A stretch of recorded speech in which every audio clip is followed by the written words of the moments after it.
ஒரு அடர்ந்த காட்டின் நடுவே எறும்புகள் கூட்டம் ஒன்று அமைந்திருந்தது. இந்த கூட்டத்தில் 2 நண்பர்கள் வாழ்ந்து வந்தனர்.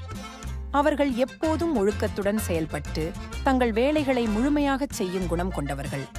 ஒரு நாள் வனத்தின் அருகே உள்ள பாறையின் அருகே பழம் ஒன்று விழுந்தது. அந்த பழம் மிகப்பெரியதாகவும் சுவையாகவும் இருந்தது. இதை எறும்புகள் தங்கள் கூட்டத்திற்கு கொண்டு செல்ல முடிவு செய்தன. அந்த 2 நண்பர்களும் இதற்கு பெரிதும் உற்சாகமடைந்து உடனடியாக வேலைக்கு இறங்கினர். அந்த பழம் எடுக்கும் அளவிற்கு மிக கனமாக இருந்தது. ஒருவரால் மட்டும் அதை நகர்த்த முடியாது.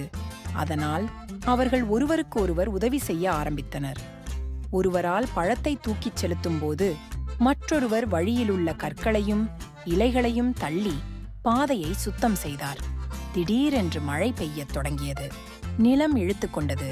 ஆனால் அந்த 2 நண்பர்களும் தங்கள் செயல்களை முடிக்க திடமாக நின்றனர்.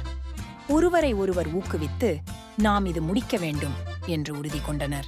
முதலிலே கனமாக தோன்றிய வேலை இருவரும் ஒன்றிணைந்து செயல்பட்டதால் சுலபமாக மாறியது. அவர்கள் இறுதியில் பழத்தை கூட்டத்திற்கு கொண்டு சென்றனர். கூட்டத்திலுள்ள மற்ற எறும்புகள் அவர்களின் ஒற்றுமையையும் பொறுப்புடனான செயல்பாட்டையும் பாராட்டின.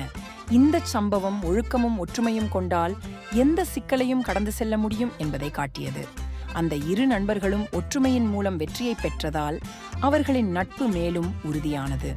இக்கதை ஒவ்வொருவருக்கும் ஒழுக்கம், ஒற்றுமை மற்றும் நண்பர்களின் முக்கியத்துவத்தை எறும்புகள் நினைவூட்டுகிறது.